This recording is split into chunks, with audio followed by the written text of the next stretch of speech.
Africa Sport 24 ni ye farikolo ɲɛnajɛ kunnafoniw dicogo kura ye réseaux sociaux kan. N'i ko Africa Sport 24 a fɔ le grain des aigles du Mali ani farikolo ɲɛnajɛ kunnafoni wɛrɛw ka daw bɛɛ lajɛlen tulo kan.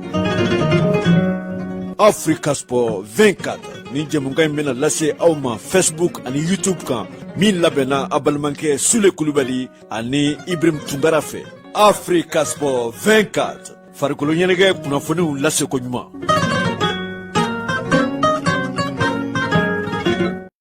Bonsoir à tous les abonnés d'Africa Sport 24. Bienvenue sur le plateau du Grain des Aigles. C'est Ibrahim Tunkara avec Ousmane Bokoum. Bonsoir Ousmane, tu vas bien? Ouais, bonsoir, ça va. Et bonsoir à tout le monde sur Africa Sport 24. Ça va. C'est ça, on est un peu en retard, on s'excuse. Avec les emplois du temps, c'est pas toujours facile. Mais voilà, on va parler aujourd'hui de nos U23 et aussi un peu des rebondissements autour de la sélection et des évolutions des dernières heures, Ousmane, avec Bon, avant de rentrer dans ça, parlons un peu Euro. Belle finale d'Euro, quand même, en perspective entre l'Angleterre et l'Espagne, quand même. Ouais. Ben, il a fallu quelques jours pour se remettre de la défaite, même si elle a semblé logique au vu de la performance qu'on a donnée. Mais voilà, ça a perdu un peu de sa valeur pour nous en tant que, qu'on le veuille ou non, franco-malien, né en France. Donc voilà, ça sera une belle finale en tout cas. Et j'espère que l'Espagne, au vu de ce qu'elle a montré, quand même, remportera le titre. C'est sûr que l'Espagne, quand même, a été la meilleure équipe dans ce tournoi. C'est ça. Et Lamine Yamal, quand même impressionnant. À 16 ans, c'est quand même fou. Imagine-toi, il est plus jeune que notre capitaine Ibrahim Diarra des U17, des U20 maintenant. Lamine Yamal est plus jeune. Surtout, ce que ça doit servir comme leçon en voyant Lamine Yamal, c'est que les sélections doivent faire de plus en plus confiance aux jeunes. Il y a des jeunes qui peuvent répondre à l'appel, qui peuvent répondre présent à l'appel. Et des fois, c'est juste qu'on leur donne pas leur chance par rapport à l'âge. Moi, encore une fois, peut-être que vous allez dire, je suis complètement fou, je sais pas quoi. Mais pour moi, je suis pas sûr que dans les mêmes conditions, Ibrahim Diarra est moins fort qu'un Lamine Yamal. Mais encore une fois, on n'a pas les conditions pareilles pour avoir la possibilité qu'un joueur aussi jeune éclot au Mali. C'est juste ça. Sinon, je pense qu'aujourd'hui, le petit, il est même peut-être prêt pour l'équipe A. Bon, ça, c'est à voir. Moi, je pense que il faut lancer les jeunes, mais Lamine Yamal a quand même une précocité rare. Oui, c'est clair. Oui, bien sûr. Il n'y a pas beaucoup. Parce que ça lui fait quand même, il joue depuis 2 ans en professionnel. C'est quand même fou. Il a commencé en pro à 15 ans. Et il est titulaire depuis 1 an. Il n'a pas encore 17 ans. Il n'y a pas beaucoup de joueurs comme ça. Et moi, ce qui m'impressionne chez lui, au-delà même de l'aspect technique et autres, c'est sa maturité de jeu. Il fait des fautes intelligentes à 16 ans. Ouais, contre la France à la fin. Exactement. C'est pas OK. Il n'y a pas beaucoup d'enfants de 16 ans qui ont cette intelligence. Non, c'est clair. C'est clair que c'est un ovni. C'est un ovni. Mais après, moi, je considère que. Moi, je suis sûr qu'Ibrahim Diarra, c'est un ovni. Après, on verra. C'est l'avenir qui nous dira.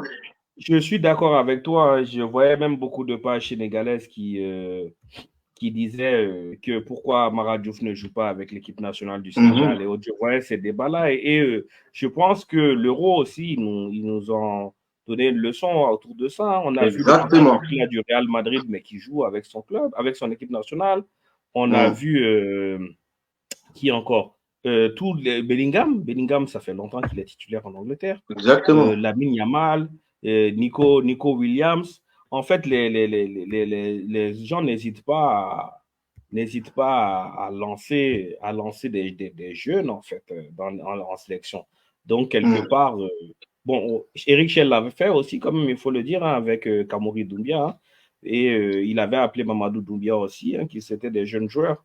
En tout cas, il faut pas hésiter. Moi, je pense que. Mais il a appelé Ibrahim Diarra à 16 ans, quand même. C'est ça, il l'a appelé à 16 ans aussi, c'est vrai. Il l'a appelé à 16 ans. On a vu, il y a Hendrick, effectivement, au niveau du Brésil. On lance les jeunes en ce moment. C'est une nouvelle ère du football, même si le niveau n'est pas aussi élevé que ça. On donne la chance aux jeunes. Et à côté de l'Euro, il y a la Copa América encore, avec une nouvelle finale pour l'Argentine qui va affronter cette équipe colombienne accrocheuse. Le niveau de la Copa m'a quand même surpris. C'est très, très bas, quand même, Ousmane. Moi, honnêtement, ça m'a pas surpris. Ça fait quand même des années que je trouve que la CAN a un meilleur niveau que la Copa, hein. Ça fait des années, même au niveau des équipes qui jouent la Copa, au final, à part peut-être la Colombie, l'Uruguay, le Brésil, l'Argentine, voilà, il y a 4-5 équipes qui se démarquent. Après, le reste, c'est des bonnes équipes, hein. Tout ce qui est Équateur, Venezuela, mais en vrai de vrai, je suis même pas sûr que ça vaut un Cameroun ou un Ghana, ou voilà. Est-ce que Donc, au ça vaut final, même une moi, Guinée équatoriale? Est-ce que ça vaut même une Guinée équatoriale? Je ne sais pas, hein, parce que beaucoup de ces matchs, c'est même choquant, hein. Moi, je suis désolé comment le Canada s'est retrouvé en demi-finale. Sans manquer de respect à qui que ce soit, c'est quand même pauvre, cette équipe canadienne-là. Moi, j'ai vu beaucoup de matchs qui étaient vraiment d'un niveau très, très faible, hein, à cette Copa. ouais, c'est clair, c'est clair. C'est ça. En tout cas, on verra. Bon, certains disent que la Colombie va remporter. Bon, moi, je pense que c'est l'Argentine, hein, qui va battre cette équipe colombienne. Elle a été courageuse, mais je pense que le carton rouge de l'Uruguay en première mi-temps aussi a beaucoup. Bon, non, c'est la Colombie qui a pris un carton rouge, hein. Donc, c'est vrai que le match était pipé pour eux parce qu'ils ont passé tout le temps à défendre, hein. Ils ont gagné au courage. Mais bon, on verra. On verra de toute façon ce que ça va donner. En finale. En tout cas, on est heureux des fois de suivre le football sans pression.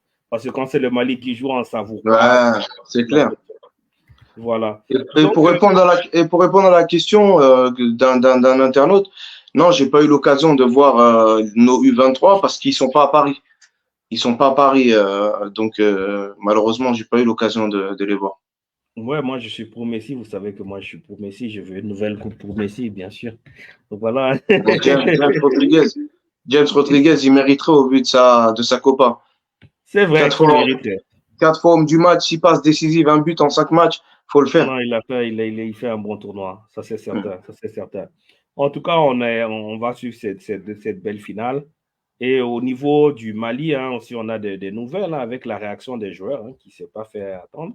Où voilà, donc l'ensemble des joueurs maliens ont montré leur solidarité avec la suspension d'Amari et Traoré en décidant de se mettre donc en marche de la sélection nationale. Il faut rappeler que le Mali donc va jouer son premier match le 2 septembre, hein, face au Mozambique à Bamako. Et aujourd'hui, donc on ne sait pas qui va être l'entraîneur, on ne sait pas qui va être sur le terrain. Ousmane, est-ce que ça confirme bien qu'il y a aujourd'hui une crise du football malien? Pour ceux qui ont Déjà, je crois que tu m'apprends quelque chose que je n'ai pas suivi. Après le Amari, les joueurs Oui, ont... il y a une déclaration il y a 2 ou 3 heures de temps, hein, qui est sortie sur l'ensemble des. D'ailleurs, attendez, je l'ai Ah, ben, mis si sur tu la l'as, ce serait page. bien de...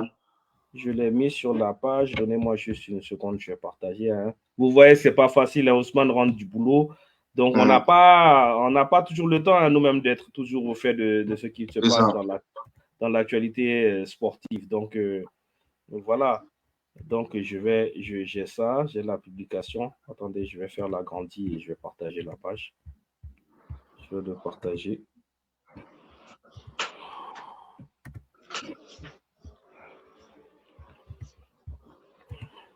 Voilà donc la déclaration, hein, suite à la décision numéro 51 de la Fédération malienne de football portant sur la suspension à titre conservatoire du capitaine de l'équipe nationale, Amari Traoré. Nous, le collectif des joueurs de l'équipe nationale, notifions que toutes les décisions précédentes ont été prises par l'ensemble des joueurs et non par la personne de Amari Traoré. Au vu de cette clarification, nous portons à la connaissance de la fédération que nous, les joueurs, nous mettons en retrait de la sélection nationale jusqu'à la levée de la suspension. Voilà, c'est un communiqué qui a donc été partagé par l'ensemble des joueurs de l'équipe nationale A du Mali, hein, qui sont restés solidaires donc de leur capitaine. Je pense qu'aujourd'hui, on ne peut plus nier la crise. Il y a aujourd'hui une crise du football malien. Honnêtement, je pense que c'est la fédération qui a cherché à en arriver là, parce que qu'est-ce qu'ils voulaient s'attendre d'un communiqué qui a été partagé par 44 joueurs, et même si à la tête c'était son capitaine. Ce communiqué a été partagé par tout le monde.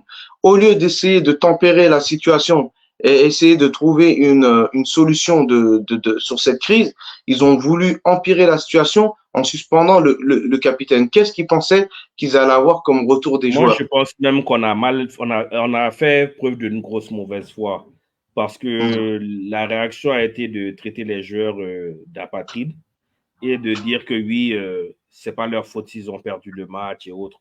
Or que moi, je pense que au-delà du message et des revendications, c'est pas un message de revendication qui a été fait en fait. C'est un message de détresse que les joueurs ont lancé. Bien sûr. Parce que quand on dit aux joueurs de dire exactement qu'est-ce qui leur manque, pourquoi ils ne gagnent pas, mais les joueurs ne sont pas dans la gestion du football malien. Ce n'est pas à eux de donner cette liste.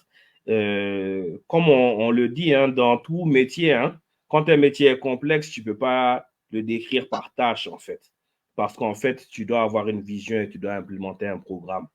Donc, en réalité, les lacunes qu'il y a au niveau de notre football, c'est pas parce qu'on va dire, on va donner une liste point par point, c'est parce qu'en fait, il n'y a pas une vision globale autour de la gestion de notre football. Ça, c'est pas contre quelqu'un, c'est pas pour quelqu'un. Je pense que les responsables du football malien même doivent s'en rendre compte. Aujourd'hui, quelle est la vision du Mali par rapport au développement du football de jeunes? Est-ce qu'il y a aujourd'hui un soutien autour de nos académies? Est-ce qu'aujourd'hui, il y a une formation autour des formateurs maliens? Non, il n'y a pas de choses comme ça qui sont mises en place au Mali. Est-ce qu'aujourd'hui, on va dire qu'au niveau de la détection, même à l'intérieur du Mali, est-ce qu'on a ces DTN-là sont effectifs? Non. Est-ce qu'il y a des DTN dans la diaspora? Non. Donc, est-ce que c'est le manque un peu partout qui s'accumule, qui font qu'il y a un manque global? En même temps, on a chassé un entraîneur sans avoir vraiment un plan de pourquoi le chasser et comment le remplacer. Hein. Je vous signale que le Mali joue un match le 2 septembre.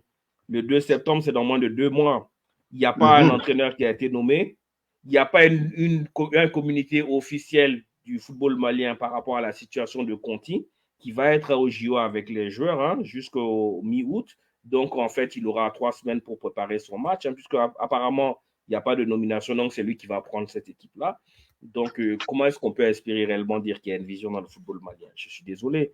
Et à côté de ça, même dans les financements du football malien, on a vu une nouvelle fois l'affaire de l'équipementier. Hein. Ils nous ont annoncé en grande pompe qu'on a un maillot Cannes et qu'on aura un maillot après la Cannes, mais on voit qu'on joue avec le même maillot Cannes. En fait, il y a c'est cette addition de tâtonnements et autres, en fait, qui, accumulés, font que c'est difficile d'avoir des résultats sans visibilité. Mais bien sûr. Et même aussi, on nous a vendu un écran de fumée avec Kabbalah. Mais vous pensez qu'à Kabbalah, tout se passait comme prévu? Il y avait des coupures d'électricité à Kabbalah aussi. Les machines les machines de glacées là où les joueurs peuvent rentrer dedans, ils ont même pas pu être utilisés. Ils ont même pas pu être utilisés.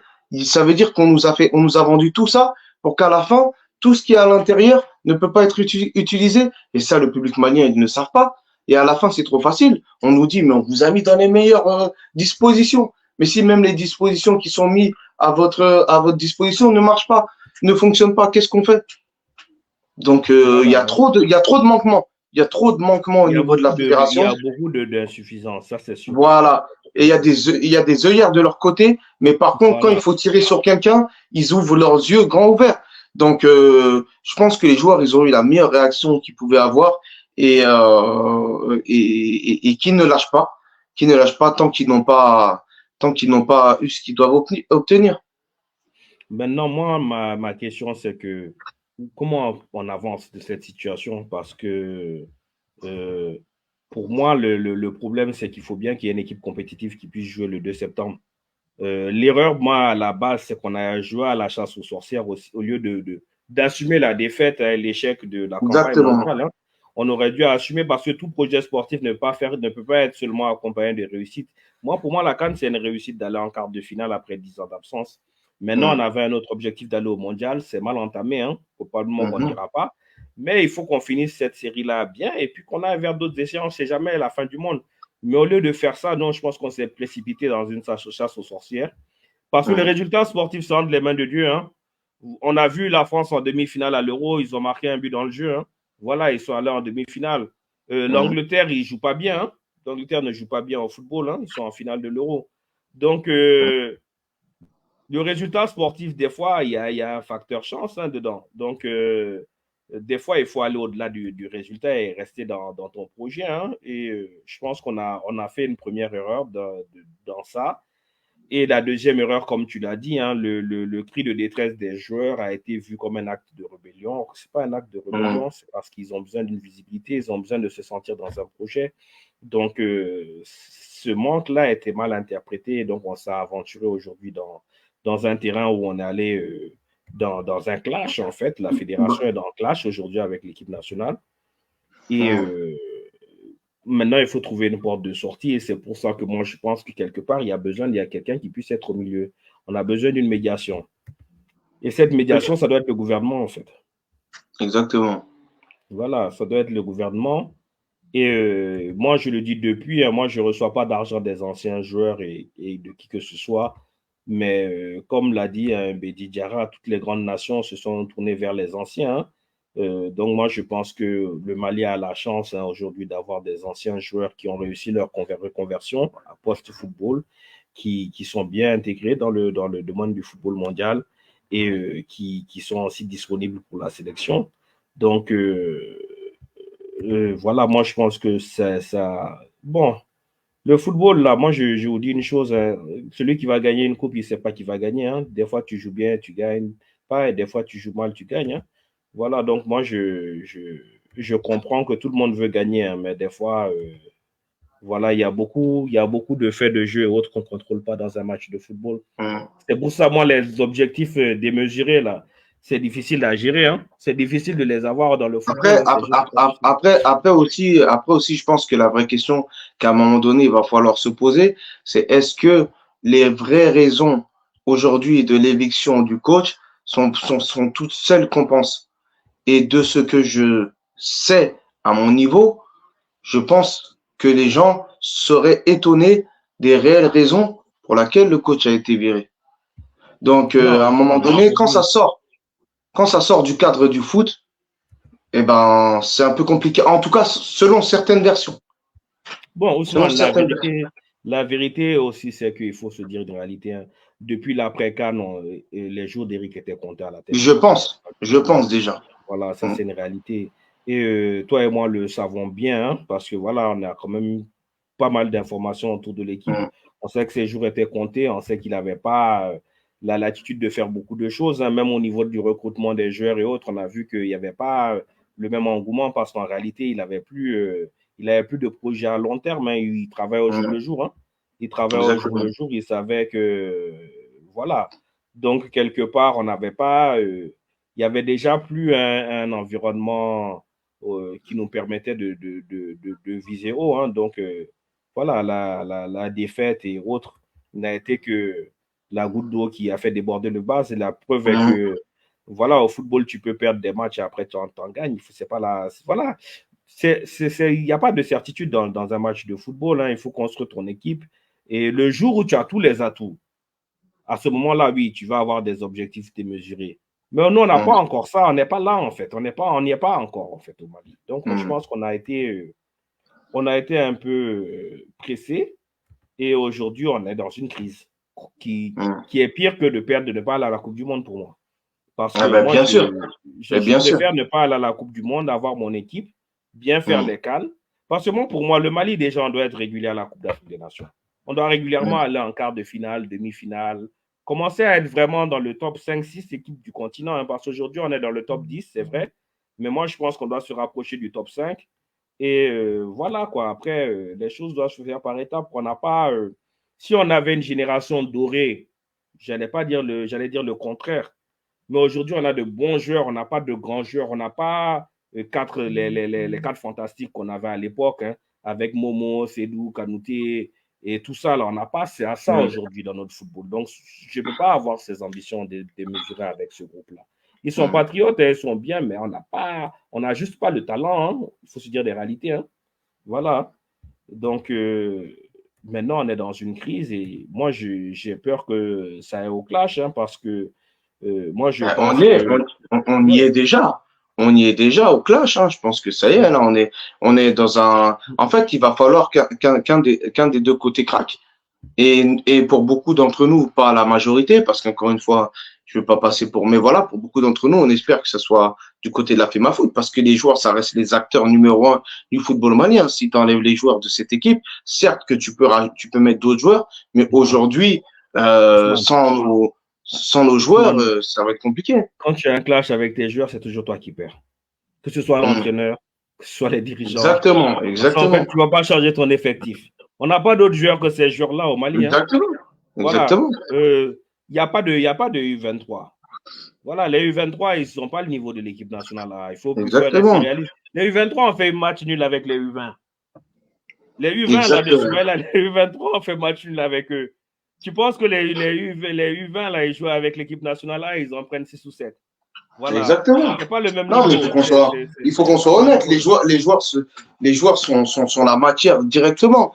Les joueurs sont la matière. Les joueurs sont la matière directement. Donc je pense vraiment que. Mais sauf que la fédération est dans une confrontation avec eux. Et là, avec ce que les joueurs ils ont mis, je me demande bien qu'est-ce qui va se passer plus tard. Ils sont même capables d'envoyer un mot et de suspendre les 44 joueurs. Oui, on peut s'attendre à tout, hein. Honnêtement, je m'attends à tout, moi. Moi, je m'attends à ça, ouais, parce que je pense que la fédération, là où je vois des insuffisances dans la gestion de notre football, c'est qu'en fait, on n'arrive pas à tirer profit de ce qu'on a. Et on n'arrive pas à créer un climat qui permet la réussite, en fait. Ça, c'est pas...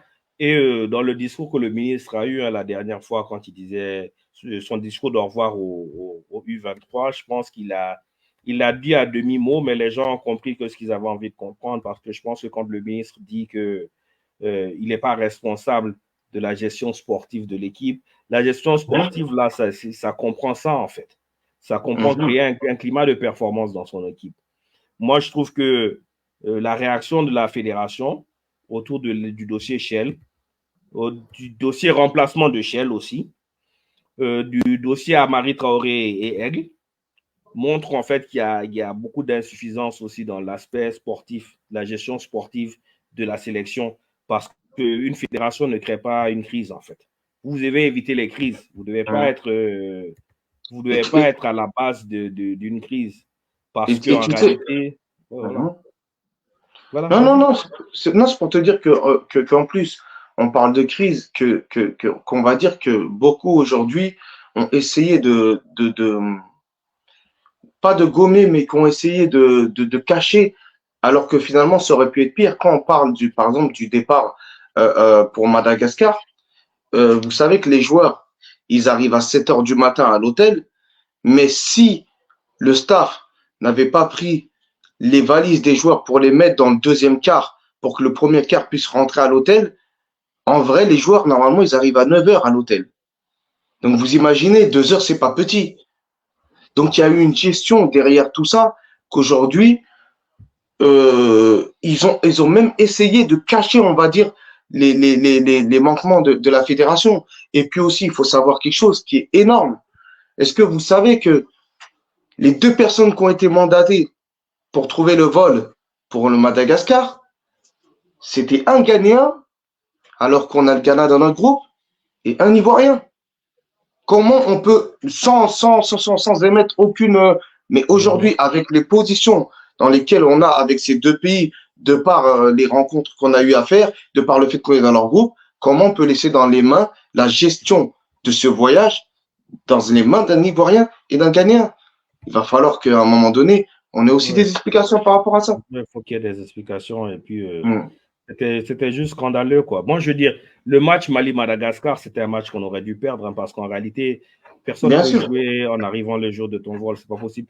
Oui, les gens vont donner l'exemple du Gabon qui s'est déplacé en RDC, mais c'est des pays, c'est 2 heures de vol, c'est 1 heure de vol. Si le Mali joue au Burkina, le vol de 1 heure, tu arrives à Ouaga le même jour, qui n'était pas claqué. Mais quand tu dois traverser toute l'Afrique, tu ne peux pas jouer en traversant toute l'Afrique. C'est impossible. C'est impossible. Physiquement, un être humain ne peut pas jouer ce match. Le Mali ne pouvait pas gagner ce match. Même à 11 contre 10, c'était difficile. C'était pas... voilà. Donc, mission impossible dans ces conditions. C'est mission impossible, en fait. Donc, on a donné un match à l'adversaire. Hein. C'est vrai que ça n'excuse pas le match à Bamako, mais on a donné le deuxième match à nos adversaires. Maintenant... et puis le match à Bamako, attention, aujourd'hui, on a l'impression qu'on essaie de nous faire croire que parce qu'on est dans des bonnes conditions, on doit absolument gagner. Tout le monde perd des matchs. Hein. Donc, c'est pas parce qu'on perd à Bamako et qu'on était certainement dans les bonnes conditions que ça veut dire qu'on peut pas perdre un match. Les joueurs peuvent perdre des matchs. Mais en plus que le football, c'est le football et qu'on peut perdre des matchs, eh ben, ne mettons pas nos joueurs dans des difficultés pour nous donner encore plus la possibilité de perdre des matchs. Mais aujourd'hui, on va pas leur reprocher d'avoir perdu contre le Ghana à Bamako parce qu'ils étaient, entre guillemets, dans des bonnes conditions. Et je dis bien entre guillemets, parce que quand tu sais qu'à 24 heures de l'arrivée des joueurs à Kabbalah, toutes les portes étaient ouvertes et qu'il y avait même du sable sur les lits, voilà, pour dire que ça. Voilà. Voilà. Bon, vous savez, les gens qui disent qu'on perd contre la Côte d'Ivoire et le Ghana, mais le Ghana et la Côte d'Ivoire sont des grandes nations, il faut savoir raison garder. Hein. Ben Le oui, Ghana a un effectif qui est plus riche que l'effectif du Mali. Hein. Voilà, ils ont des joueurs de première ligue et autres. C'est pas contre le Lesotho qu'on a perdu à domicile. Hein. Maintenant, exactement. Monsieur Traoré, qui dit que cette page est contre la fédération. Moi, on n'en est ni pour ni contre quelqu'un, en fait. Hein. Voilà, hein, vous voyez qu'il y a chacun a son opinion sur ce plateau. Hein. D'autres accusent les joueurs, d'autres accusent la fédération, d'autres accusent Eric Schell. Moi, je pense que tout le monde a été responsable de cette défaite, nous y compris. Nous-mêmes qui Exactement. sommes là, y compris parce qu'on a donné des faux espoirs à la population. Voilà. Maintenant, moi, je pense qu'on aurait dû rester ensemble au lieu de se lancer dans une chasse aux sorcières. Et c'est Voilà. tout. Ça, c'est mon droit Exactement. aussi. Parce que moi, je vais dire une chose. Exactement. Moi, avant toute chose, moi, je ne suis pas un journaliste. Hein. Je suis un fan de football. Donc, en réalité, moi, ce plateau et autres, je le crée parce que j'aime le football. Je suis fan des Aigles. Donc, je donne mon opinion. Moi, mon opinion est qu'on ne devait pas chasser Eric Schell. Pas parce qu'il était un grand entraîneur ou autre, parce que je pense qu'on ne va pas trouver mieux. Ça, c'est d'un. Je pense qu'on ne va pas trouver mieux. Et de deux, je pense qu'il pouvait s'améliorer, que son équipe pouvait s'améliorer. Pour moi, on avait un jeu cohérent. On pouvait ne pas aller à la Coupe du Monde, mais je sais que si on était resté dans ce cycle-là, 3 ans, 4 ans, on allait finir par avoir une équipe qui était à la hauteur de ce qu'on attend. Parce que moi, je pense qu'il y a un problème de coach, c'est vrai, mais nos joueurs aussi ne sont pas tous à maturité. Donc moi, je pense qu'il fallait donner du temps à cette équipe pour s'améliorer. Mais sinon, ça, c'est mon opinion. Je ne veux pas dire que c'est la vérité. Hein. Moi, je ne suis pas dans le secret des dieux. Hein. Peut-être qu'on va chasser Eric le prochain qui va venir, il va nous donner la Coupe d'Afrique des Nations. Je serai son premier supporter. Mais moi, l'aventure dans laquelle on s'est jeté, là, moi, je ne vois pas d'intérêt pour le football Mais un malien. exploit, mais Ibrahim, Voilà. un exploit est toujours possible aussi. On peut Voilà, c'est demain ça. mettre un coach, on peut mettre un coach qui nous fait gagner, mais ça ne voudra pas dire Voilà. qu'il est dans les meilleures conditions non plus. C'est Voilà. tout ce qu'on demande. Maintenant, ceux qui disent qu'on a joué à 11 contre 10, ça c'est vrai, c'est pour ça qu'on a fait match nul. Si on avait joué à 11 contre 11, on allait perdre ce match. Parce que tu ne peux pas voyager, faire près de 16 heures, 17 heures de vol et jouer le même jour. Ce n'est pas possible physiquement pour quelqu'un de le faire. Personne ne peut le faire. Vous avez la distance entre le Mali et l'Afrique du Sud, et puis en vol commercial, ils ont pris Ethiopian Airlines, et vous voulez qu'on joue le même jour, c'est pas possible. C'est pas possible. Oui, même à 10 contre 11, mais les Malgaches, c'est des joueurs professionnels, là. Ils ont des joueurs en Ligue 2, en national, là. Et si c'est ça, pourquoi l'Uruguay n'a pas égalisé face à la Colombie? L'Uruguay, là, avec des joueurs qui sont au niveau, là, ils sont perdus en demi-finale contre la Colombie, non? Ils ont joué aussi la même chose que nous, ils ont fait près de 60 minutes en supériorité numérique, ils ont gagné un match. C'est pas facile d'attaquer au football, hein? C'est pas facile. Des fois, quand une équipe joue à 10, elle est regroupée derrière, elle joue mieux. Le Mali a dominé tout le match face à Madagascar. Ils ne sont pas sortis, mais on n'a pas pu marquer. Parce que ce dernier coup de rein, là, mais tu perds la lucidité quand tu es fatigué. Voilà, le football n'est jamais simple. Hein. Le football n'est jamais simple. Donc, et puis, notre équipe n'est pas la meilleure équipe au monde. Hein. Les Malgaches, ils ont des équipes de Ligue 2, des joueurs de Ligue 2 nationale. Nous, on a des joueurs de Ligue 2 et quelques joueurs de Ligue 1. Voilà. Hein. On a une équipe avec un effectif moyen. Hein. On n'est pas le Nigeria, on n'a pas de Victor Osimhen au Mali. Hein. Ouais, mais je pense que les gens, ils voilà, en ont pas conscience. On n'a pas de Lookman. Hein. On n'a pas de Lookman ou de Osimhen au Mali. Hein. Je suis vraiment désolé. Hein. On n'en a pas. Donc, on a plus de joueurs que le Madagascar, mais on est plus proche du Madagascar que du Nigeria, hein, si tu regardes l'effectif du Mali. Ah, le Madagascar, ils ont beaucoup de joueurs de Ligue 2 et de National, hein, comme nous. Comme nous, on a beaucoup de joueurs de Ligue 2. Voilà. Bon, moi, je pense qu'on s'est... On est dans une aventure de footballistique aujourd'hui. Et j'espère qu'on va pouvoir mettre balle à terre. Et moi, une nouvelle fois, j'appelle vraiment au gouvernement malien de prendre ses responsabilités en jouant un rôle de médiation. Parce qu'aujourd'hui, le football malien, il est en crise. Il y a une crise ouverte, un conflit ouvert entre la fédération et les joueurs. Voilà. Et aujourd'hui, les positions se sont polarisées. Et je pense qu'aujourd'hui, le ministre doit convoquer tout le monde et essayer de trouver une porte de sortie à ça, sinon on va vers le clash. Et j'invite aussi les responsables sportifs maliens à accepter vraiment d'une collaboration avec nos anciens qui peut-être ont une vision, une connaissance du football qui peut apporter beaucoup au Mali. Voilà. Donc, voilà, oui, il y a la Zambie qui a remporté, il y a l'Algérie aussi qui a remporté, il y a la Côte d'Ivoire qui a remporté, ils ont beaucoup de professionnels. Donc, on va toujours trouver un exemple, hein. On peut toujours trouver un exemple. Ben oui, mais ouais, c'est. Moi, je réponds même pas parce que en vrai.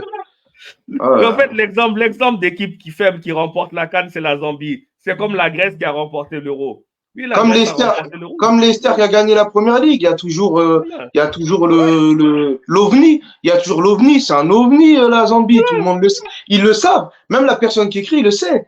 Mais pour donner un argument, il va dire quelque chose qu'il ne pense pas. Mais on sait très bien que les lois du football, à la base, ils sont très simples, hein. Il te faut des grands joueurs pour gagner.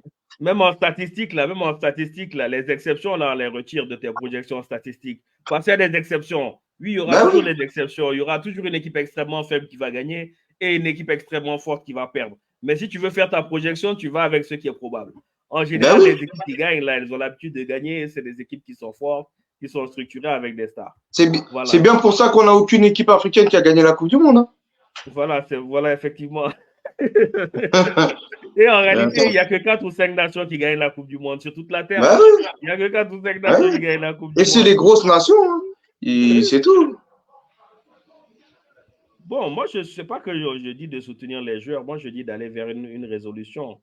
Voilà, moi, je ne sais pas moi qui ai dit aux joueurs de se mettre en grève.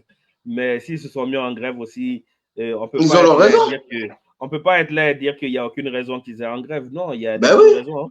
On dirait qu'on est à leur place.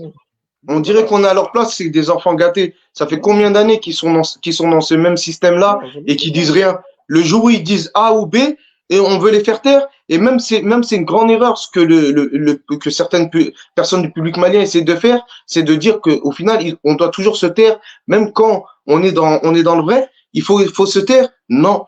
À un moment donné, il faut pouvoir dire ce qu'on pense. On n'est pas à la place des joueurs. Si les joueurs le disent aujourd'hui, ils ne sont pas des fous. Ce sont des joueurs qui jouent et connaissent les difficultés qu'ils rencontrent quand ils jouent.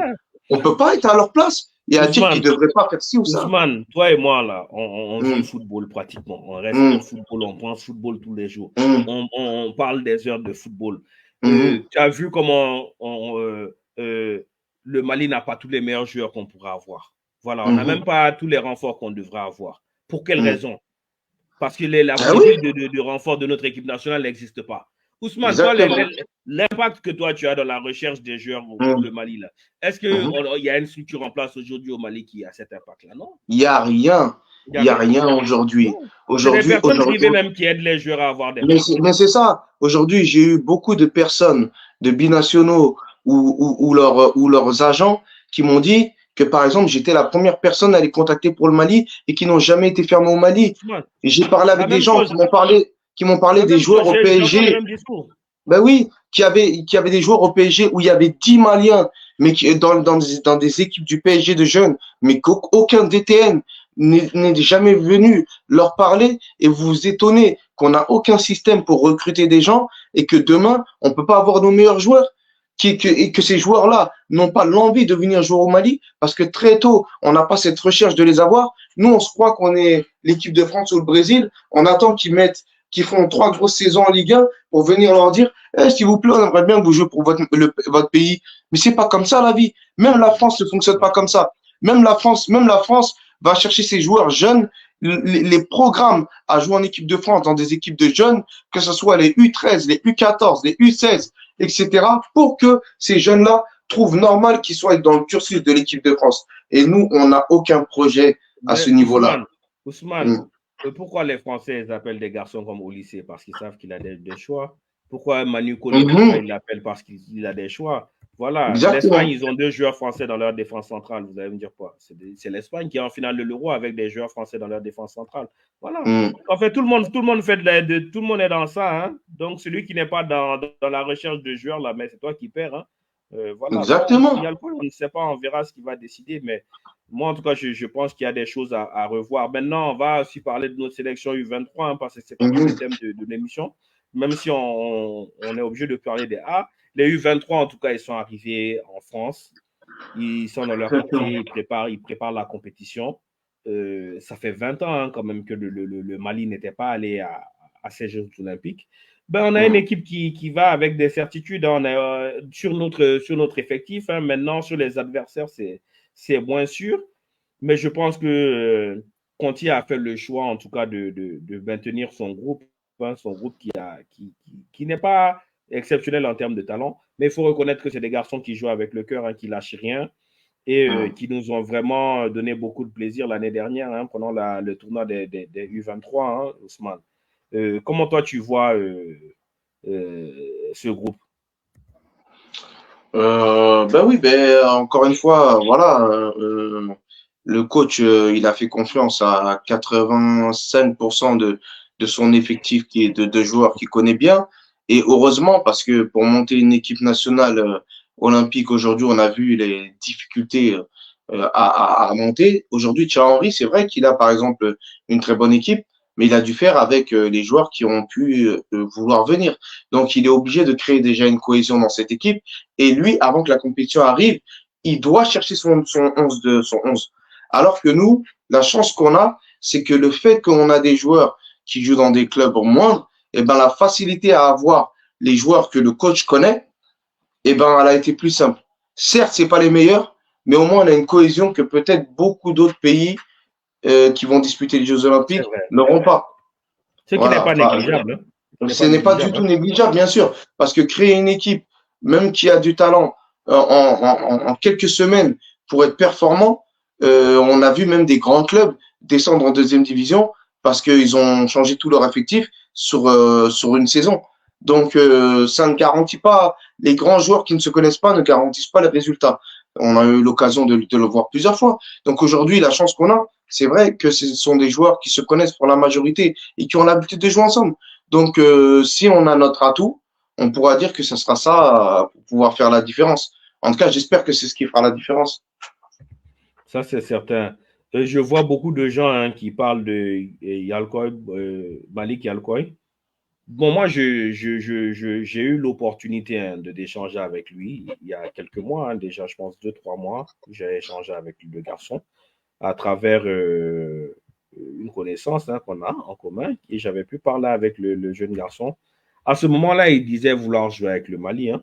Moi, il m'a dit qu'il voulait jouer avec le Mali. Maintenant, avec son agent et tout, il n'avait pas l'opportunité de pouvoir venir sur le plateau et autres. Mais à l'époque, il était intéressé par la sélection malienne. Par la suite, j'ai eu écho qu'il y a eu une discussion entre lui et les membres de la fédération. Maintenant, d'après ce qu'on m'avait dit, il aurait dû être aux Jeux olympiques. Hein, mais je pense que le coach avait son groupe et puis lui aussi avec son transfert à Brighton, je pense que ça va être difficile qu'il puisse participer à cette compétition. Mais je n'ai pas d'autres informations sur ça. Je ne sais pas maintenant s'il va être joué avec le Mali ou s'il va jouer avec la Côte d'Ivoire, va jouer avec quoi que ce soit. Maintenant, à l'époque, en tout cas, de ce que je savais, il n'avait pas de nationalité ivoirienne, puisque le droit du sol n'existe pas en Côte d'Ivoire. Hein. C'est le droit du sang qui prévoit en Côte d'Ivoire. Et le garçon, il est né de parents maliens. Donc, il n'a jamais eu de nationalité ivoirienne. Donc, c'est l'information qu'on a. Mais vous savez tous comme moi, hein, les joueurs, là, si tu ne les approches pas et que tu n'es pas agressif dans ton approche, en général, tu les loupes. Hein.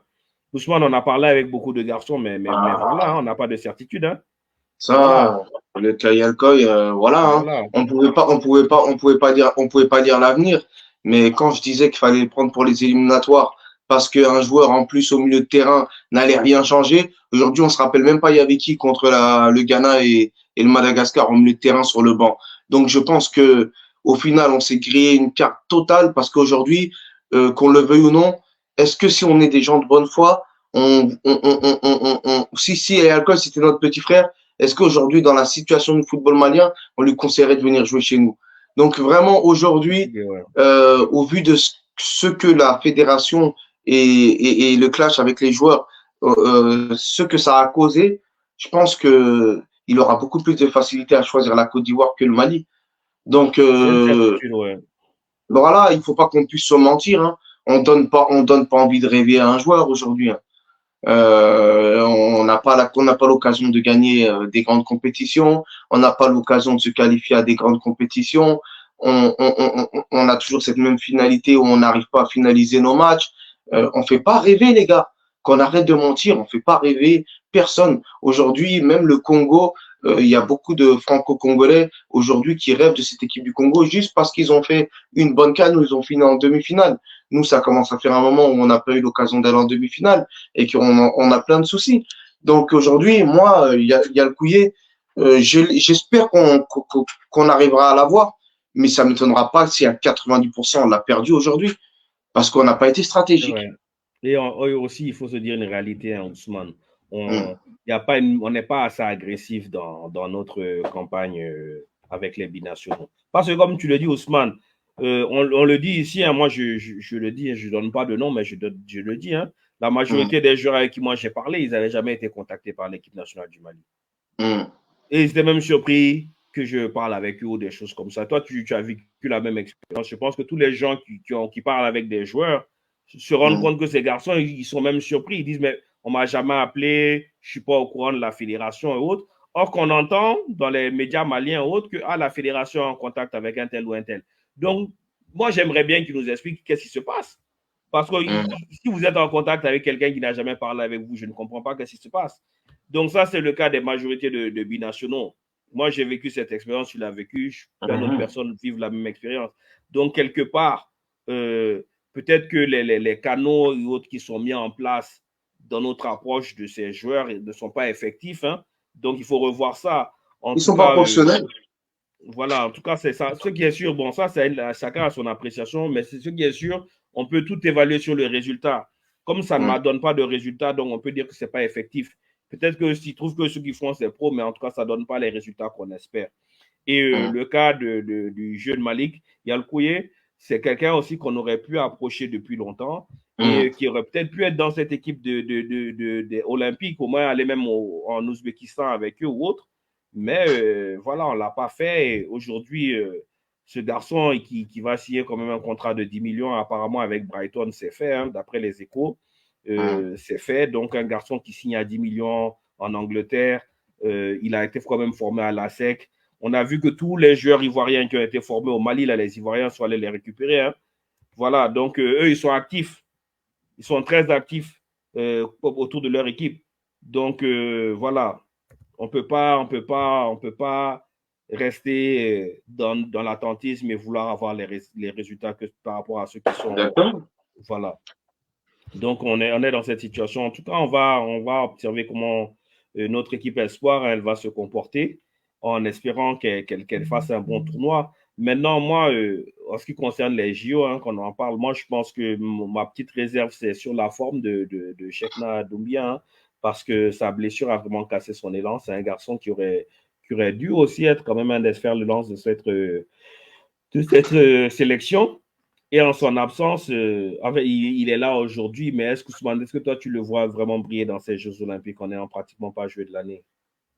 Ben, en fait, tout va dépendre de la façon comment il a pu se remettre et que s'il est en bonne forme physique. Maintenant, si on parle de son talent intrinsèque, je sais de quoi il est capable et je pense que s'il a du temps de jeu, parce que le coach, je pense qu'il est prêt à jouer, moi, je suis sûr qu'on verra un très bon Cheikhna Doumbia. C'est un joueur qui m'a toujours impressionné quand je l'ai vu jouer. Et pour être honnête, ça sera plutôt le contraire si je le vois mal jouer. Je serais super étonné de pas le voir au top. C'est un joueur que j'attends beaucoup, que j'apprécie beaucoup sur son style de jeu. Après, déjà, est-ce qu'il va démarrer sur le terrain en tant que titulaire? Bah, il y a quand même de fortes chances parce que dans le profil du numéro 9, après, ça peut être aussi, voilà, ils sont pas nombreux. Donc, il y a des chances que du fait que le coach le connaisse, ça soit lui qui démarre. Bon, on a toujours eu l'occasion de voir nos jeunes performer dans des compétitions internationales. Ça m'étonnerait pas qu'ils fassent une grande compétition. Après, tout va dépendre de s'il est vraiment remis ou non. Mais sinon, si c'est sur son temps de jeu ou le fait qu'il joue dans un club moyen ou avec les U20, U23 plutôt, de son club, c'est pas ça qui me fait peur. C'est est-ce que physiquement il est prêt à jouer ou non? Est-ce que si on précipite, il va se reblesser rapidement? Ça serait dommage de le perdre en cours de tournoi. Donc tout va dépendre de la gestion qu'on aura de son cas sur le fait qu'il puisse démarrer ou non. Mais si le coach considère qu'il démarre et qu'il a toutes ses facultés, je pense qu'on verra un grand Cheikhna Doumbia. J'ai aucun doute. C'est sûr que Cheikhna en forme, c'est un très bon joueur. Hein.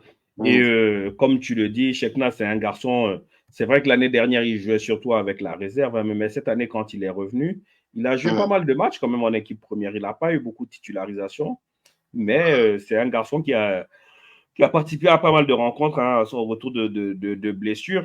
Maintenant, moi, je pense qu'au-delà de Cheikhna Doumbia, la grande interrogation, l'homme qui a tout à gagner et tout à perdre dans ce tournoi aussi, c'est Salam Jidou. Hein. Salam qui était un grand espoir du football malien, qui s'est perdu, hein, il faut dire qu'il s'est perdu à Monaco en restant là-bas toutes ces années. Et voilà. Donc aujourd'hui, c'est quelqu'un qui s'est relancé hein, en Algérie. Bon, moi, je n'ai pas vu ses matchs, mais d'après ce que les gens disent, il a joué en Algérie, il a enchaîné des matchs, il a fait des bonnes prestations ou autres, je ne sais pas. En tout cas, il est en fin de contrat là-bas. Donc, il faut se dire la vérité, ces Jeux Olympiques aussi, c'est l'opportunité pour beaucoup de joueurs de chercher des contrats. Donc, c'est qui tout pour lui. Hein. S'il fait une grosse compétition, il peut se relancer en Europe. Hein. Mais s'il échoue, ce sera peut-être la fin hein, pour Salam Ousmane. Moi, je pense que le cas de Salam, je pense que son expérience à Monaco lui a fait du bien. Parce que aujourd'hui, je pense que à l'époque, Salam il manquait certainement aussi beaucoup d'humilité, je pense, dans sa communication. Et je pense qu'il s'est peut-être cru arriver trop vite en signant à Monaco. Et il était jeune. Et je pense que son expérience à Monaco, le fait qu'il est parti en Algérie, m'a montré que le petit, il espère quand même rebondir dans le dur. Et le fait que c'est les signaux que le coach a donné à Salam en disant que quand il est revenu, il était beaucoup plus combatif, qu'il mettait le pied sur le ballon, qu'il avait un petit peu changé son profil de jeu, offensif, mais surtout aussi agressif à la reprise du ballon, etc. Moi, je me dis que Salam, aujourd'hui, il a conscience que le bon Dieu lui a donné une deuxième chance et que cette fois-ci, il doit la saisir, d'autant plus que ces Jeux Olympiques, ils sont en France. Je pense qu'il est revanchard de sa première expérience en France et il va essayer de montrer le meilleur Salam possible. Donc, c'est vrai que c'est qui tout double, mais vu que ça a l'air d'être un joueur qui a du caractère, je pense qu'il risque de montrer un beau visage de lui. Après, j'espère que, par contre, s'il est amené à rebondir, qu'il se servira de sa première expérience pour ne pas se croire arriver trop tôt. Mais je pense que Salam va faire une grande compétition.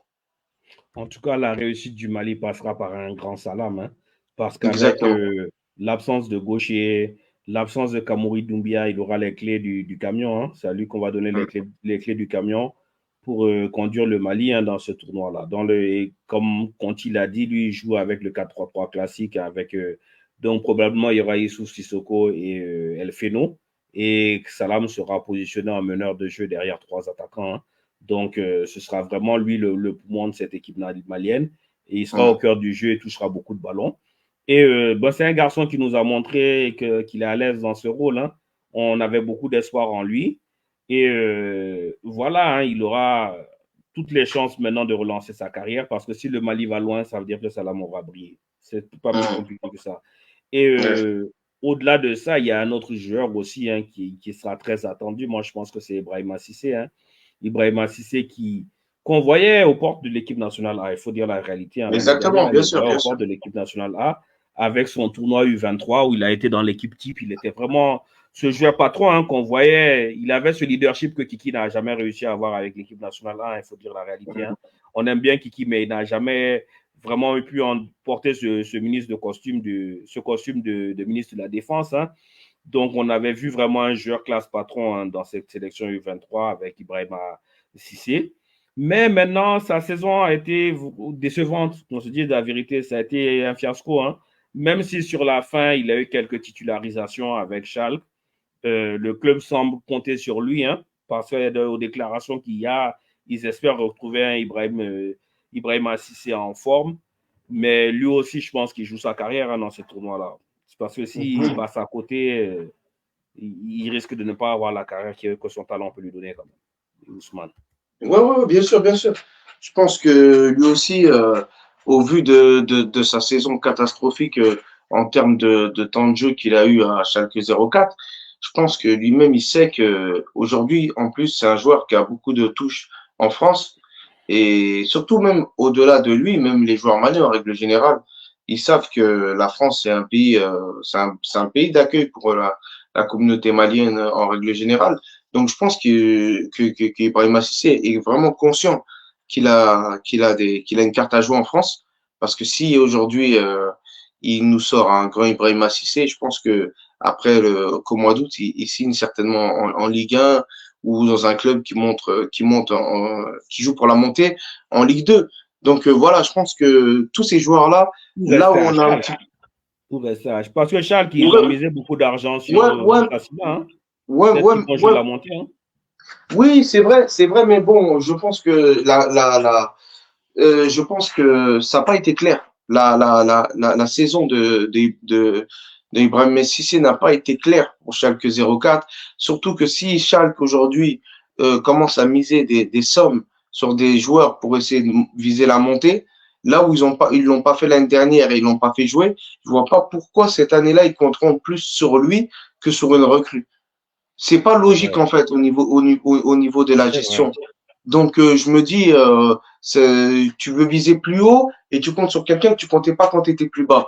Donc aujourd'hui pour moi je pense que chaque là où ils espèrent gagner quelque chose sur Ibrahima Cissé, c'est qu'ils se disent que s'il fait une grande compétition aux Jeux Olympiques, on le vendra certainement plus cher. Donc pour moi aujourd'hui c'est la plus-value que Schalke recherche que de le garder et d'avoir confiance en lui. Sinon on l'aurait vu cette année-là. C'est vrai, mais bon, moi, je partage ton avis, hein, mais les déclarations des Schalke, hein, des dirigeants de Schalke, semblent aller dans le sens où ils ont envie de lui donner une autre chance à Cissé. Maintenant, je ne sais pas si c'est effectif, hein, mais parce que d'après ce que le coach dit, le coach le voit comme un cadre de son équipe. En fait, des déclarations qu'ils ont, ils le voient un peu comme un cadre de leur équipe pour l'avenir. Mais de toute façon, moi, je pense que tout... comme tu dis, hein, à premier abord, à sa place, je chercherais un autre club, hein, parce que, voilà, il a fait un temps là-bas, il n'a pas eu trop d'opportunités, donc, voilà. Ah, oui, on parle sans savoir les choses, Abdraman, effectivement, hein, on discute, on n'a pas d'affirmation, on donne juste notre opinion, c'est ça. Donc, en tout cas, c'est un garçon qui va... Quoi? Mais c'est encore pire si tu écoutes des gens qui parlent sans savoir des choses. Il est marrant, lui. Il va écouter les gens qui savent rien et tu viens de nous dire qu'on sait rien. Ben alors, va écouter les gens qui savent. Ah, vraiment, ça, c'est la bonne question. Parce que nous, on ne se dit pas prophète, hein, mais tu es libre de nous écouter ou pas aussi. Ça, on vient donner une analyse et après l'analyse, tu l'apprends ou tu l'apprends pas. Mais si tu penses qu'il y a des gens qui écoutent en connaissant, ben, va les écouter. Au moins, tu seras sûr. Voilà. Ah, vraiment, ça, c'est simple. En tout cas, c'est un des garçons qui a des choses à prouver, hein, dans ce tournoi. Et aussi, Youssouf Sissoko aussi, hein, quand même, c'est un garçon qui peut briller, hein, dans ce tournoi, Youssouf, parce que c'est un garçon qui a été ralenti par les blessures, hein, il faut se dire la réalité, hein, Youssouf, on l'avait vu démarrer à Bordeaux, on avait beaucoup d'espoir en lui, mais il s'est un peu perdu avec les blessures et aujourd'hui, Bordeaux, c'est plus un club qui est vraiment ambitieux. On a compris, hein, donc excusez-nous, hein, peut-être qu'on a mal compris votre message. Donc aujourd'hui, à Bordeaux, je pense que Bordeaux aussi, c'est un club maintenant qui n'a pas vraiment d'ambition. Ils sont un peu dans l'impasse. Hein. Est-ce que ce n'est pas le moment pour lui aussi de viser un peu plus haut, de profiter de ces JO-là pour trouver un club un peu plus ambitieux? Mais bien sûr, parce que quand on voit les débuts de Youssouf Sissoko à Bordeaux quand ils étaient encore en Ligue 1, je vais pas passer par le dos je vais être vraiment franc. Aujourd'hui, je le voyais dans un big club, hein, parce que très tôt, il a montré des dispositions au niveau du milieu de terrain et on voyait que c'était un 6 qui avait un très grand avenir. Je me souviens de son match contre Marseille, il avait sorti un très gros match. Donc, je pense qu'aujourd'hui, il est resté à Bordeaux parce que logiquement, quand on parle de Bordeaux, on se dit que Bordeaux en Ligue 2, l'opération c'est de monter et de jouer la montée directement. Aujourd'hui, Bordeaux, ils ont même la DNGC ou ils les ont fait descendre en National 1 là. Je sais pas si tu es au courant. Ils Wow. sont descendus. Ouais, ils sont en National 1. Tant qu'ils renflouent pas les caisses là pour garder leur place en Ligue 2, apparemment c'est QRM pour le moment qui va se maintenir en Ligue 2 et Bordeaux. Mais c'est pas la première fois que ça arrive à Bordeaux, hein. L'année dernière Ouais. aussi, on les avait fait Ouais, descendre mais ils vont en. trouver l'argent, c'est une grande ville quand même. Voilà. Ils vont trouver l'argent. Mais en règle générale, voilà. C'est pour dire que Bordeaux, Ce n'est ces plus un dernières club. années, ce n'ont pas été des équipes qui ont joué forcément la montée. Donc, je pense qu'aujourd'hui, le niveau d'Issou Sissoko, c'est au moins un club qui joue la montée pour la Ligue 1 ou au moins un club de Ligue 1. Donc, je pense qu'aujourd'hui, lui aussi, il doit se servir de cette rampe de lancement des Jeux Olympiques pour pouvoir essayer de trouver un bon club. C'est ça. Maintenant, il y a, comme on est en train de le dire, hein, il y a beaucoup de joueurs en fait de ce groupe aussi qui sont à la recherche de clubs, hein, qui sont à la relance. Salam, Issouf Sissoko, Ibrahim Assissé, Cheikhna Doubia, Brahim Diarra. Est-ce que c'est pas ça aussi un avantage de cette équipe? Parce que déjà, c'est une équipe qui se connaît et c'est des gars qui ont besoin de se montrer en fait, au-delà de la sélection pour leur futur, même leur avenir dans le Ah, football. Hein. mais qu'on soit honnête, hein, on peut le dire très clairement, c'est un avantage. Parce qu'au final, on a toujours vu l'équipe du Mali, quand elle est dos au mur et qu'elle est à la recherche du Le Djay, contrat. du Mali, c'est tous des, c'est tous des R9, des, ah là, pour le coup, là, il n'y a plus rien, il n'y a plus d'histoire de rien. Là, ils courent comme des, voilà. Donc, je pense que le fait que, comme tu l'as si bien dit, qu'on a une équipe de joueurs qui, dans l'ensemble, ne sont pas des joueurs très exposés, qui ont des situations en club très claires, je pense qu'ils vont se donner à 3000%. Même si je ne doute pas de leur patriotisme et qu'ils vont le donner pour le Mali, le fait de savoir qu'ils le donnent pour leur carrière, ben déjà, je suis beaucoup plus confiant de me dire que voilà, ça va être des joueurs qui sont à 200 à l'heure parce que même pour eux, ils en ont besoin. C'est sûr qu'ils en ont besoin. Comme tu l'as dit, hein, l'équipe malienne, en général, quand nos joueurs cherchent des contrats, là, c'est là où ils jouent. Hein. C'est là où ils se montrent, qu'ils prennent des risques, qui se blessent sur le terrain. Hein. Voilà. Hein. Et tous sont dans cette.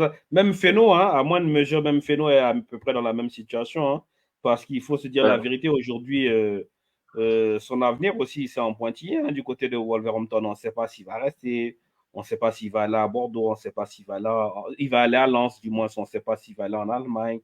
Mais toi, tu le vois où en fait, Feno? Comment tu le vois aussi avancer, passer Ben, mais comme je disais un petit peu la dernière fois, je suis un peu confus sur le cas Fénon parce que aujourd'hui, on se dit, il arrive en première ligue. C'est un petit peu quand on regarde le cheminement d'un joueur, il part souvent de la Ligue 1 pour aller en première ligue. C'est un peu le cheminement logique. Mais sauf que aujourd'hui, il y a des clubs en Ligue 1 qui peuvent peut-être lui donner une meilleure exposition s'ils sont titulaires dans ces clubs-là. Ça veut dire que tout dépend du statut que El Feno il aura s'il est censé retourner dans un grade d'un championnat en dessous. Si aujourd'hui on a El Feno et qui arrive à Lens et qui est titulaire et qui nous sort des grosses prestations, je pense à mon niveau qu'il aura beaucoup plus de visibilité qu'un El Feno qui joue par intermittence en première ligue. Donc aujourd'hui, tout est une histoire de stratégie et surtout de ce que le club attend de lui. Si aujourd'hui le club lui donne les clés du camion en Ligue 1, mais moi je le conseillerais 100 fois de revenir en Ligue 1. D'autant plus que faut pas oublier qu'il part de Metz pour Wolverhampton et il joue par intermittence. Hein. C'est pas Matar Sarr qui est titulaire. Hein. Donc déjà, il est à Metz dans un club qui joue la Ligue 2, qui joue la descente. Il n'était pas titulaire. Il a réussi à arriver à Wolverhampton. Donc, je me dis, c'est qu'il a montré en très peu de temps des qualités qui lui ont permis d'aller à Wolverhampton. Mais si maintenant, mais tu sais, son problème, c'est quoi aussi, Ousmane? C'est qu'il gagne beaucoup d'argent à Wolverhampton. Hein? C'est ça aussi. Moi, j'ai regardé à un moment donné le payroll, là, la fiche de paie du club, mais l'un des gros salaires du club, Non, Ils mais lui ont c'est donné vrai un que gros contrat, en fait. Ils lui ont donné vraiment un gros contrat. Je sais pas, il le paie à 150 000 la semaine ou quelque chose comme ça. Il est un des joueurs les mieux payés de l'équipe, hein. non, non, mais après, Ibrahim, en fait, il faut qu'on puisse se dire les choses en tant que footballeur et après comment eux vont réagir en tant que businessman. Nous, aujourd'hui, la seule chose qu'on puisse essayer de donner notre vision, c'est sur la vision football. Maintenant, la vérité, si tu me demandes, qu'est-ce que El Feno va faire, je pense qu'il va garder son contrat comme Samasekou l'a fait et qu'il prendra le risque de ne pas jouer pour garder son contrat. Mais nous, on peut pas se mettre on peut pas se mettre Voilà. dans ce positionnement-là pour parler de nos joueurs. Mais la vérité, la dernière fois, c'est ce que je disais. Je disais, le problème, c'est qu'aujourd'hui, les footballeurs maliens ne font plus rêver à cause des choix personnels qu'ils font pour leur carrière. Ils oublient que derrière leurs choix, ils ne sont pas tout seuls. Nous, on se souvient que quand on était jeunes et qu'on avait un Kanouté qui marquait son but en Liga contre le FC Barcelone, il est marqué pour tous les Maliens. Et je trouve qu'aujourd'hui, les Maliens, déjà que le football a changé, on est les premiers à être tombés dans ce vice d'argent qui font qu'aujourd'hui, on perd cette lumière. Parce que si eux, ils rêvent pas, nous, on peut pas rêver. Ils nous privent d'un Mohamed Salah malien. Ils nous privent d'un Sadio Mané malien. Les Sénégalais, ils ont rêvé pendant ces 10 dernières années en voyant Sadio Mané à Liverpool, dans un des meilleurs clubs du monde, remporter des Ligues des Champions, marquer contre Manchester City. Nous, les Maliens, ça fait des années qu'on ne rêve plus par les choix que les joueurs maliens prennent plutôt. Donc, je pense que c'est un mini cri d'alerte, mais voyez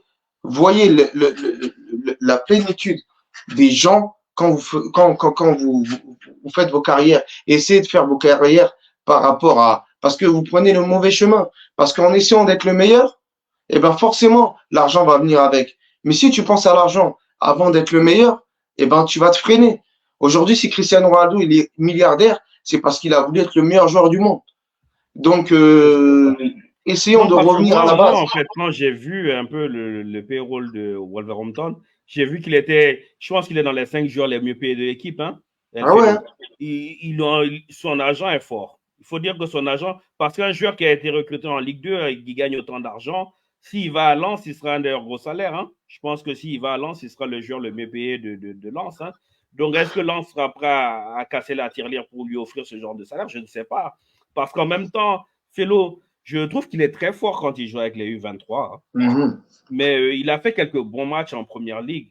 Mais moi, si je dois payer un joueur au prix de Feno, je vais payer un joueur qui va être un cadre de mon équipe qui C'est arrive beaucoup maintenant. plus confirmé. Voilà, C'est vrai que Feno, il n'arrive pas avec un total confiance. Même s'il arrive à Lens, il peut pas arriver avec le rôle de cadre du voilà, vestiaire moi, par j'achèterais rapport. un Lassana Koulibaly qui a prouvé qu'il peut être un Ouais, ouais. titulaire dans un club professionnel de première division ou dans le calcio, de quelque chose comme ça. Après, Mais comme on est business, n'oublions pas que El Feno, il est jeune et qu'il peut y avoir une plus-value beaucoup plus facile que d'avoir un voilà, c'est Lassana vrai. Koulibaly aussi. C'est Donc, vrai. est-ce que Lens ne fait pas un coup de poker en essayant d'acheter le talent de El Feno, mais d'acheter aussi la possibilité de faire une plus-value? C'est ça. Aujourd'hui, le football, c'est business, hein. Parce qu'avec les U23, El Feno, il marque quand même des buts, hein, et il joue assez offensif, en fait. Je pense qu'il est très à l'aise, hein, dans cette équipe. En tout cas, il est beaucoup plus que quand il joue avec les 1, hein, dans le 4-4-2 Losange, hein, qu'on a en place où il a beaucoup de difficultés, hein. Mais dans le 4-3-3 classique, ou avec ce rôle de numéro 8, il est vraiment plus épanoui. On le sent même plus technique, il est plus à l'aise dans ses prises de balles. En tout cas, c'est aussi un garçon qui sera beaucoup observé, hein, dans ce tournoi, hein. Et je pense aussi que sa performance dans le tournoi peut décider beaucoup de choses pour lui, hein, parce qu'aussi, je me souviens l'année dernière, au niveau du Borussia Mönchengladbach, il pensait perdre Manu Koné. Exactement. Ouais. Et il était le premier choix pour remplacer Manu Koné. Et aller au Borussia Mönchengladbach, je trouve que ça, ce serait ce serait mieux que Wolverhampton pour moi. Ouais, bien sûr, bien sûr. Bien sûr, la C'est même mieux que Bundesliga Wolverhampton. aujourd'hui, je pense que le meilleur championnat pour les jeunes aujourd'hui pour se faire remarquer, c'est la Bundesliga, hein. Elle a pris une cote depuis quelques années énorme, mais aujourd'hui, beaucoup plus de monde Ça joue qu'avant bien, ça regarde la joue à beaucoup de Bundesliga. football, en fait. Ça joue du Exactement, ça joue du beau foot. Ouais. Et je pense que les Allemands, le fait qu'ils n'aient pas arrêté leur championnat avec le Covid, parce que tout le monde a suivi la Bundesliga aussi à ce moment-là. Moi, je ne suivais jamais de match allemand. Mais quand il y a eu le Covid, là, et que tout le monde a arrêté de jouer sauf les Allemands, mais j'ai commencé à suivre leurs matchs et j'ai vu qu'il y avait du bon football en fait en Allemagne. Bien sûr. Même les équipes moyennes, tout le monde joue bien en fait. Tout le monde joue bien sûr. ballon offensif en Allemagne. C'est plaisant. Donc, voilà. D'un point de vue personnel, après la Première Ligue, depuis des années, c'est le championnat que je regarde le plus. Hein. Je prends plus de plaisir à regarder la Bundesliga que la Liga. Par exemple, moi, après, venez pas m'insulter dans les commentaires. Mais moi, personnellement, je préfère regarder je sais pas moi, un Dortmund contre Leipzig que de regarder un Valence Atlético Madrid. Par exemple.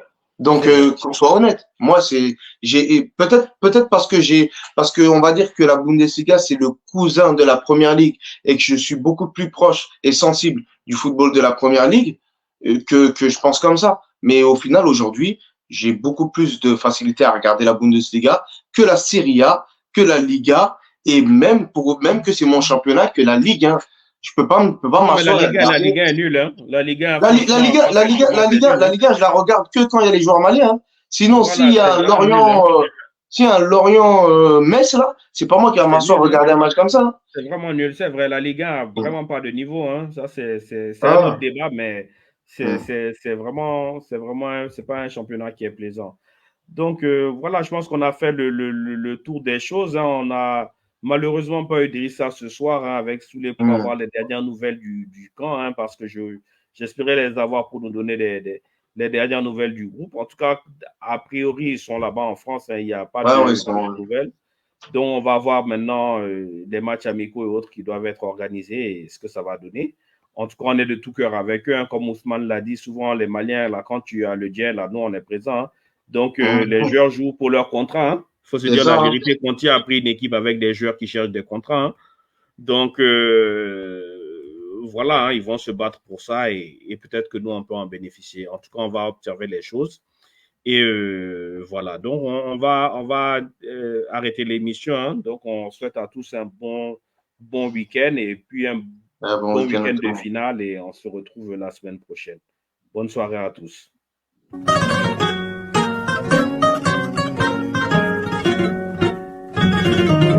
Africa Sport 24. Africa Sport 24, une nouvelle version de vous informer sur les réseaux sociaux. Africa Sport 24 sur Facebook et YouTube, c'est aussi le grain des aigles du Mali et d'autres informations sportives. Africa Sport 24, une émission préparée et présentée par Souley Koulibaly et Ibrahima Tungara.